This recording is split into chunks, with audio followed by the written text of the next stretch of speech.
continuation of an interview with Reverend Fred L. Shuttlesworth. Thank you for taking time again out of your busy schedule. We just want to talk with you today. Give your impression of 1954, the Brown versus Board of Education decision. A memorable situation. I passed by the federal courthouse, which was on the post office there on Fifth Avenue.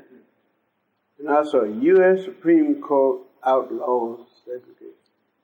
And that moved me, moved something within me. It felt as if I got religion over again, or something. And I thought, so now this is God speaking to the human race, that you can't just make things go as you want. You can't keep subjection over people all the time. And I think he did that for a lot of people. But for me, God having designed me, I guess, to be a challenger rather than just a complainer. It moved something in me, and I felt as if I had new strength, a new determination, or more of a determination, to get rid of segregation. That gave you a new lease on life. Well, if you can call it that. I know what I felt was new, and a deeper determination that God was now speaking through the same court that in 1894 said that a black man had no rights that a white person must respect. And so you see, I had always been a person who believed what God said in the Bible has to come. I still believe that today. It may not come in my time, but I believe that that beautiful scenery, we know in the second chapter of Isaiah, which says, shall come to pass in the last days when the mountain of the Lord's house. The church is going to be more important when people get to moving as God wants them to move. Mountain of the Lord's house. I like that language. You don't throw mountains around, you know. In God's mountain, the universal church of all people shall be set up in the top of the other mountains. I think it's what we call mountains, I would think. Hospitalization, medicine, law, all that stuff. And that the mountain of the Lord's house shall be established in the top of everything we have. And it said, I believe, that and all people shall flow unto it. And he will say, come, let us go up to the mountain, the house of the Lord. And there he will teach us his ways. And he shall rebuke many people. And I think another part said, nations shall study war no more. Just think of what a long way we are from. Then said, oh, Israel, come, let us go up to the house of the Lord. To me, that's a beautiful, picturesque language of people moving from their selfish ways up to trying to make that brotherhood we talk about. And that, to me, was God speaking. God moved. Well, how then was that put into practice? Well, not too long after that, I think I applied to the Board of Education. I guess I've always been in action. Board of Education to the school superintendent to, I think they had tests or something there. And I applied to the superintendent for kids. Bull Connor got on there and said that I could have gotten the names out of a book. I didn't have any written names, so the next day, instead of having 8 or 10, I had about 30. And then was defeated. At that time, it was Negro just didn't sign things, but to have gotten 30 people to sign. And what, that was what were they signing now? For school integration. Okay. And that was right after, I believe, Bill Davis was castrated in this city. That's right. To send word to me that we weren't going to integrate the school. But that didn't stop me. We went on. And I remember the names of some of the people. One young mother named Marie Wilson, one son, but she dared sign. I always thought after that one mark of the movement, one project of the movement ought to integrate the schools, because I always felt that when young people play together, know each other, there's really no difference. And so then I think it was about 33 names in response to Book Connor saying, well, Shuttlesworth could have gotten those names out of a telephone book. So this was the challenge. And of course, it went to court, and the Supreme Court narrowly upheld the Pupil Replacement Act. You will recall that. Albert Boutwell, I believe, wrote it.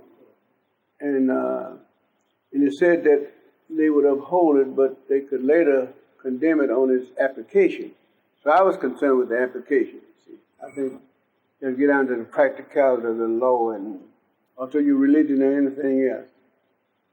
Well, it took time to do that. And I think the Armstrong boys were the first actual integrators in the city. Right. And I was there to lead them with their father, Attorney Oscar Adams then. It was a beautiful day, and there was some harassment by whites, but to me it was history moving forward in Birmingham, Alabama. But before that now, you took your children to Well, high school. I never believed in sending others where I didn't need. I never believed in asking people to go and do what I myself would not do. Because you remember in the bombing, I guess, I don't ever remember having a lot of fear for anything. But God took all fear out of me, and I could realize how close He was to me, what He had brought me through and kept on bringing me through. And so when this placement law was upheld, I believe I took the kids there in response to seeing to that, you see. And that's when the mob beat me up. Tell us about that morning, though, Fred. How did that morning start off before you got to Phillips? What happened? What was going on? We had an old woman in the movement, Mother Horton, Nathaniel. He's a preacher here in the city now. I think, I can't think of his name. Nathaniel Horton, I think he took his grandmother's name. The woman who raised him, she's about the oldest person who attended every mass meeting, and was so encouraging to me. And I told her I said, we're going to get some people to integrate. And she said, take my youngsters. Here's a woman, at least 85 then, movement every day, pushing. So see, God always has people who believe in right in progress, no matter age. Age has never had a difference in it. And so I knew her son was going that night. And I wanted to carry at least 3, so I had my wife in the back of my car. I had, 57 Plymouth, which, as you recall, the state had taken away from me in the New York Times cases. I lost that car. And interestingly enough, I always got fun out of what I've done. When the officers came out to pick it up, I had already changed some bad tires. And I let the air out of the tire. When they come there, and the press got them pumping up the... Jack it up, brother. Oh, yeah. My thing was to embarrass segregation. I never thought that I was humiliating any people. I was just embarrassing. They had to do that to get it away. And, of course, they took the car away. And the fight had to go on, I thought, whatever. And so that morning, I had asked Reverend Woods still is now. I said, Woods, I want you to drive me. Woods was nervous. Woods said, I had Pfeiffer said, Pfeiffer was kind of like, he said, I'll drive. He said, Woods said, yeah, Pfeiffer, you drive. And so Woods observed the scene a block away from where it happened. I love it though. And so I said to the three kids to get my two oldest daughters, Ricky, Ruby, Shuttlesworth, the second girl, and Patricia, and Nathaniel. They were the three children. And my wife was sitting in the right side behind me. I didn't know she was going to get out. I wanted to get out first, and I was going to open the door for him, but the Klan met us there. So Pfeiffer was driving the car. And here again, I tell people, I think the more you look back over your life, the more you see how good God has been to you, and really how close He is to you. I think that's why people feel locked now. They just don't realize that God's already where you are. All you have to do is acknowledge Him. You don't. You say, Lord, we'll make a way. He's already made it. We find it by faith, and we overcome by faith. So I announced that we were going to come and integrate the school. I sent the telegram out from the house. Purchase and telegrams too. To the police chief, to the sheriff's office, and of course to the newspapers. So when we got there, there were men already there, maybe 15 or 20, I thought. Was police there? There were 2 or 3. And actually, they could have prevented them all had they wanted to. They could have threatened or maybe threatened to fire in the air. They wouldn't have naturally shoot anybody. I never thought that. But one of the policemen acted almost apologetically when the policeman came up, when the Klanman came up and put his hand on the policeman and said, oh, now you don't want to do this. I think they already happened. And I think they intended for me to get I never thought differently. They could have prevented it. 2 or 3 policemen among a group of men can call for order. None of them screamed, get back, nothing like that. One of them did put his hand up and said, oh, no, you don't want to do this. You don't stop a mob that way. Not a police officer. And so my wife was getting out the back. I was intending to get out to let her out and the kids. I saw the mob. I didn't pay any attention to them while I was trying to get them in. My purpose was to go up to register to the kids. However, we got in it got no closer than the sidewalk. And so a Klanman, when I got out of the car, ran up and grabbed me, and they carried me away from the car. Oh, at least maybe 30 or 40, or maybe 50 feet. Kicking, stomping, yelling all sorts of things. And you remember the December 56 bombing in the house, where the Klanman put 16 sticks down between my head and my bed and the outside wall between the church. Church now has cracks in it. Still there, cracks there, but it blew the corner off the house. It blew the floor out from under the bed and shattered the springs and all of that, and yet I survived.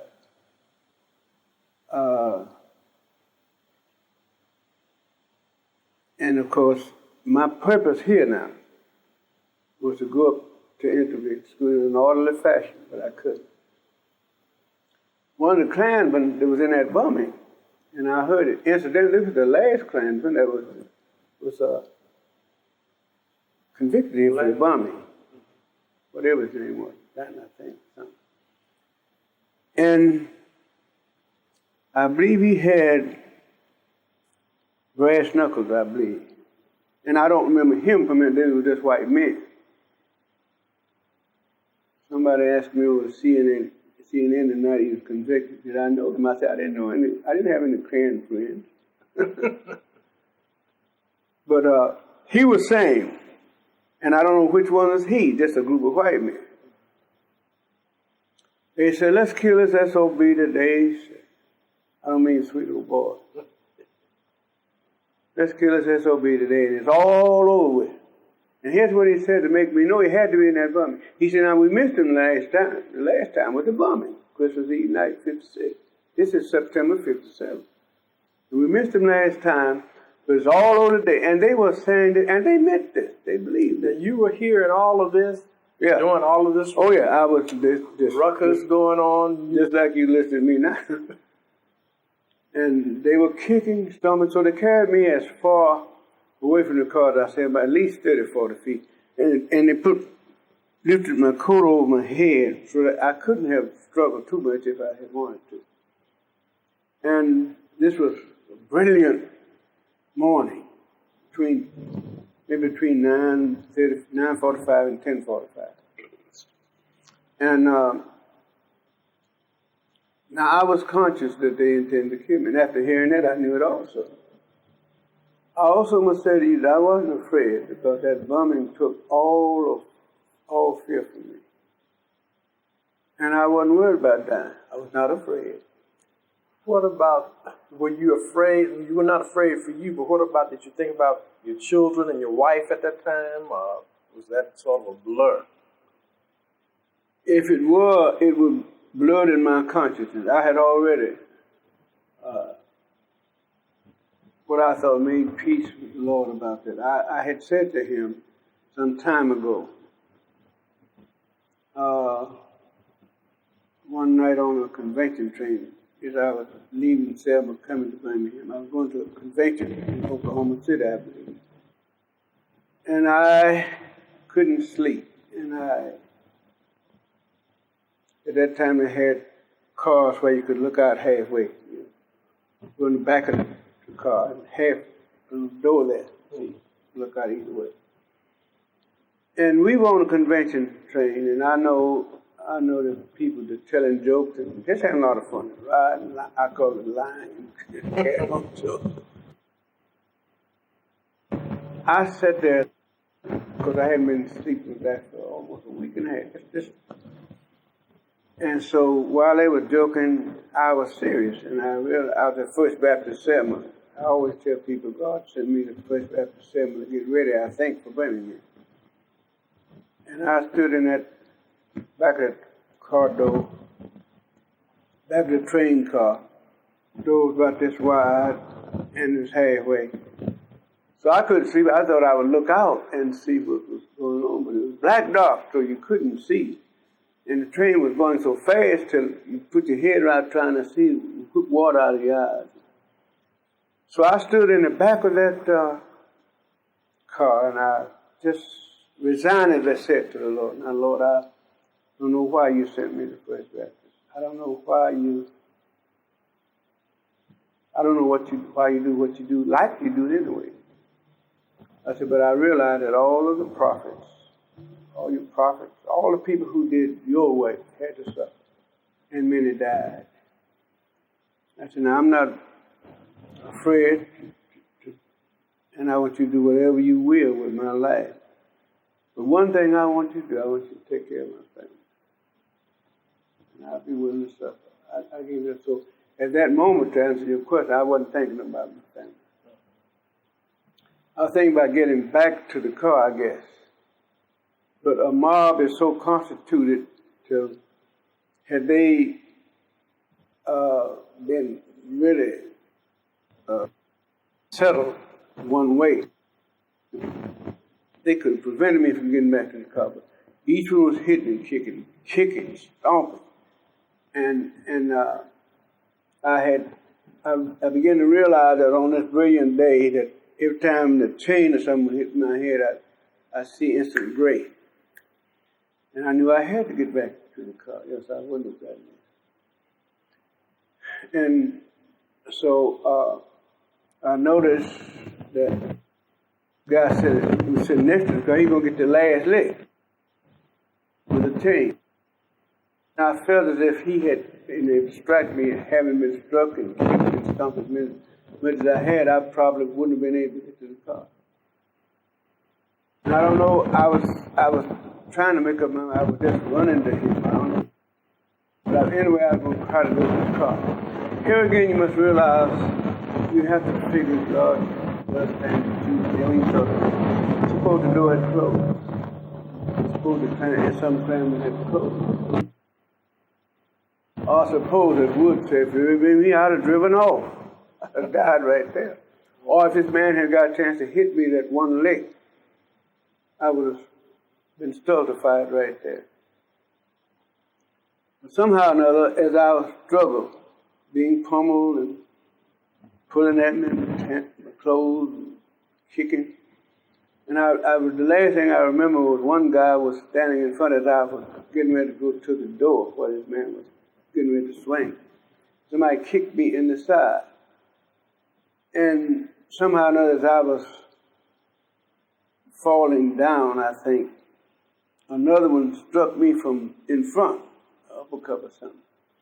And I didn't see the guy detained. I wasn't looking for him. I was looking to get in the door. So I finally, if you see that film, I fell up into the door with my hand.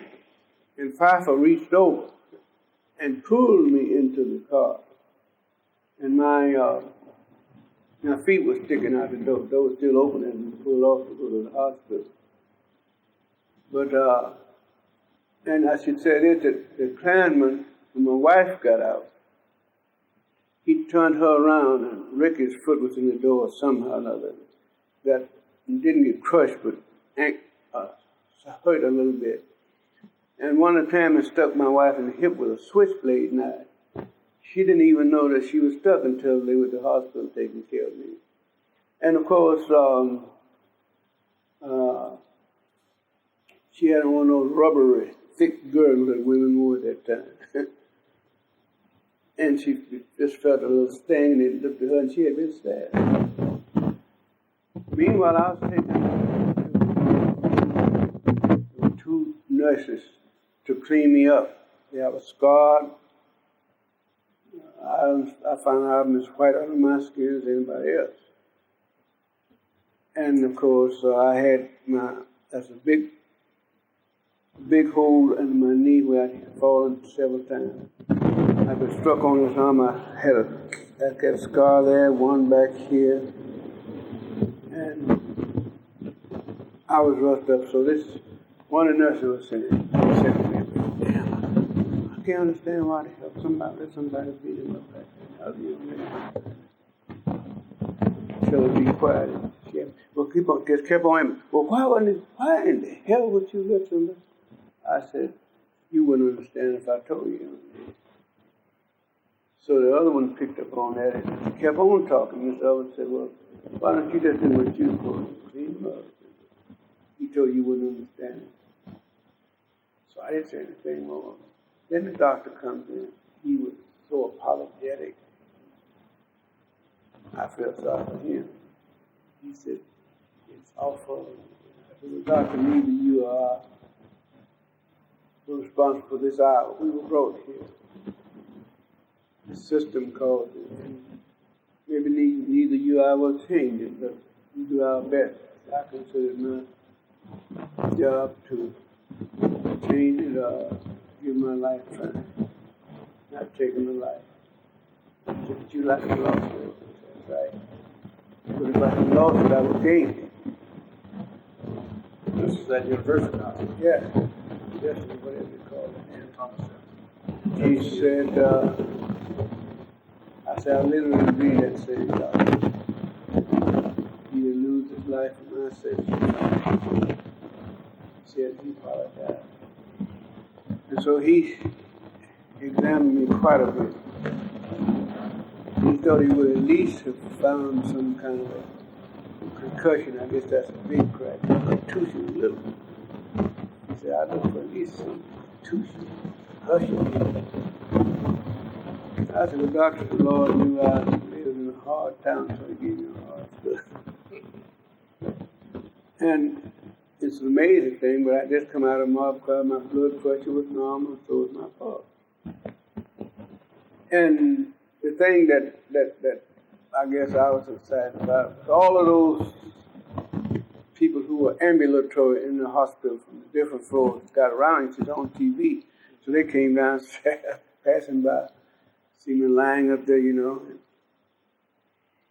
And then the doctor decided that, he said, you know, I'm really sorry. I said, well, you said that, doctor. It's not necessary anymore. I said, you're doing. I appreciate what you're doing. He said, but I think I need to observe you. He said, I do need to observe you overnight. I said, are you saying I have to go to the hospital?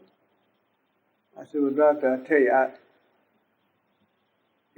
if I'm in the hospital, I can't control the circumstance.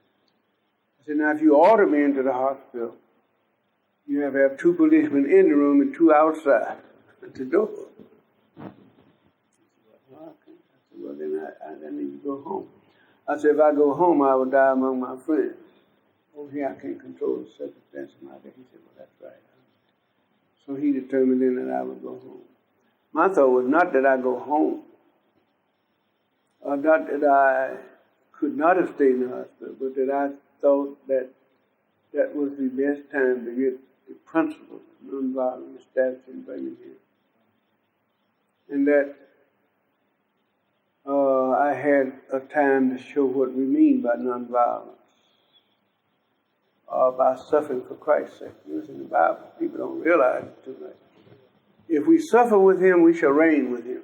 That's in the book. And so my thought was that I had to get back that night to the mass meeting because I knew black folk would be like hornet bees.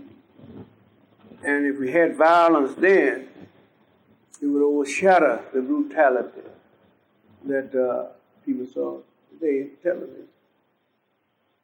So I went on home and kind of relaxed a little bit. And I got back up and put on the same clothes, blooded, some of it, and my knee was, and I had my arm in a sling because I really thought my wrist was broken at first, but it wasn't. So I had my arm in a sling. I had this big hole in the gray suit. You can see it here. And there were people around the church, deeper than from here that wall, 10 feet around. Couldn't get in. I couldn't have, but they made way for me, and I said to them. And some people were cursing, and some were saying some of everything. I said, okay, I'm going to talk to y'all when I come out. I didn't have any intention of coming out and talking to them. I was going to say what I wanted to say on the inside. I said, I'll talk to you when I come back out. So they opened up and let me through, and I went in the church. And this was Reverend Stone's church, 32nd Street. There was a balcony around the top, all the way around. And the floor was standing room only. They had to clear the aisles for me to get down to the pulpit. And normally I sat in the pastor's chair behind the pulpit, but this time I didn't intend to stay. And I took a chair and sat out in the front edge, on the edge of the pulpit where everybody could see me. And I thought I would go at it the way I thought. God always gives you how to act at a time when you direct on his direction. I said, well, there's some mad folk in this church tonight. Yeah. Them women were worshiping me.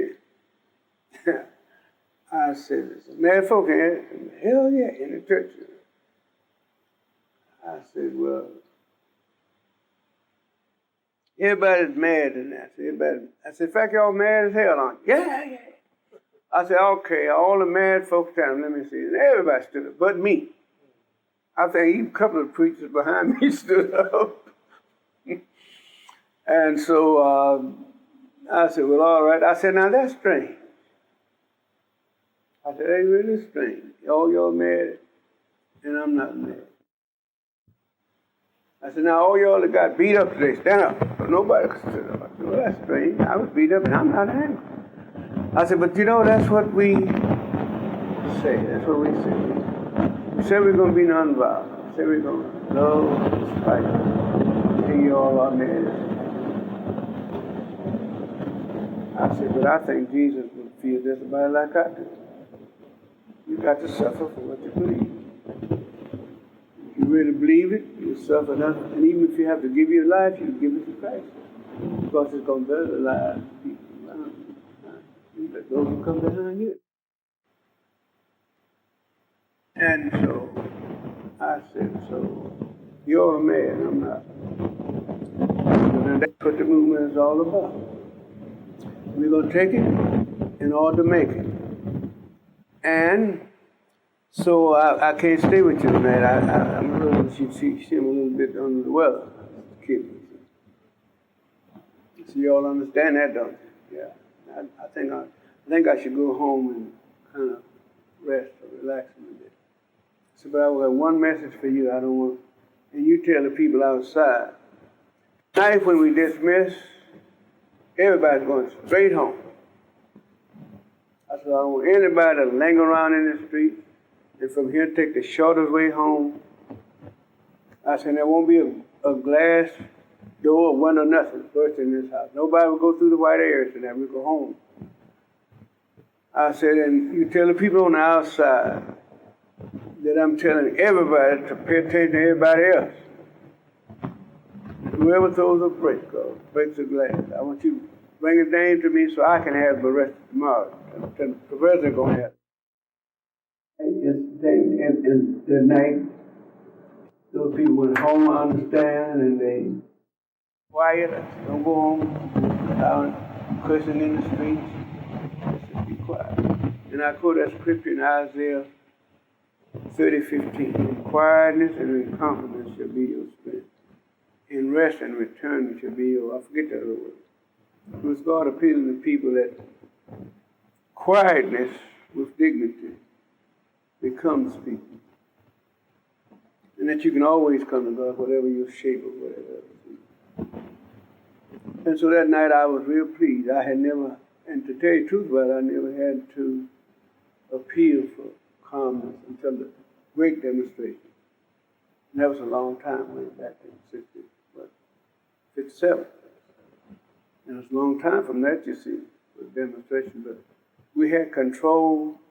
There was no problem of people making threats. And you see, Howard, another thing, when we wrote the Declaration of Principles, I wrote not one hair on the head of one white person would be harmed by us in our struggle for freedom. And it didn't happen. So this day in history, God rescue me, then that's other time. The main thing I think was the one of the minuses for the movement, which I consider. Before the movement came to Birmingham, a black man wouldn't sign anything in this city for nothing hard. But after the movement, people were given to challenge for change. And I said to Martin and Ralph, I said, now you know, school integration is where it is in this country. If kids come up, sit together, read, study together, play together, you wouldn't have segregation. I said, so Martin and Ralph, I think we ought to go from here. See, we got into great demonstrations.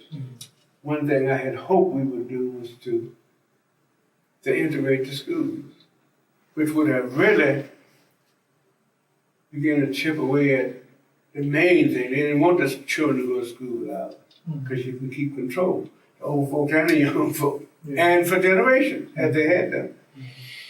And so I told us to Martin and Ralph, and you must remember the demonstration was of a whole different order. I think, as I look back over it now, it was a mistake for us not to have gone into that. But Selma was beginning, you know, one thing inspires another, so. And I have the feeling that Martin and Ralph were totally almost frustrated in Birmingham because these people always spoke good words and spoke as if they went to do this and tomorrow and we ought to just negotiate. But negotiating with the whites for years, it got nowhere. And I understood in the bumming, you see. I learned some things through that I knew that we had to put our heads, hands, and hearts into it. And I wasn't expecting them to give us anything, and they didn't. Yeah. And I think one of the things, the frustration of the movement, that Martin, who believed in the word negotiation, began to find that they wanted to negotiate and meant nothing. Even then, and you must remember that the confrontation was between me and Martin and Burke Marshall. And compounded by the fact that the day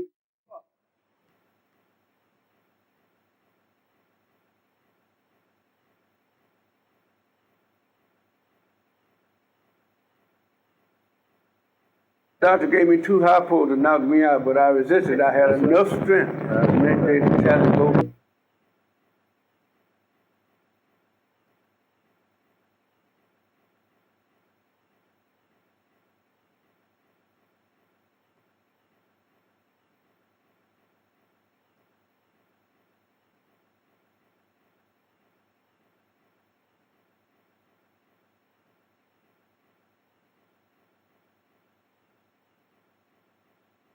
People committed to a cause find the courage, find the strength that they felt as if they didn't have. And in the movement, song did a lot. Singing, praying, preaching. And then you had somebody with the courage to lead. I led the first demonstration. I think Charles Mills and I and 54 others did the first. And then it was I who gave the word that the children could be used. Martin was real slow, and he was very disturbed about that. And A.G. Gaston, I think, was the paper. He couldn't be converted till he saw this child being washed down the street, he said. But I understood all of that. And I understood that, but for the grace of God, many people would have gotten killed. These dogs, fire hoses, and those hoses would knock the bark off a tree 75 feet away. And of course, we were getting the kids back. They were always taught, they were always instructed that you are the best thing God got. Anything bad can happen to you, but you don't have to think bad or react, you know. And they were getting the kids back so Beverly and the others who could talk to them. And the reason I got struck with fire hose, I went a block around because some kids would always take a little extra, you know. And I came back right on the sidewalk where the firemen were, right across diagonal from 16th Street. And they talked, by this time, policemen and I were acting quite friendly.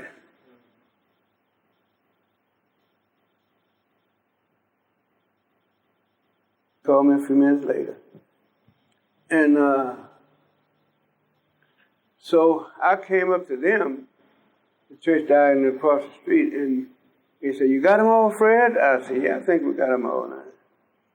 And I went up, so that's about this jovial voice.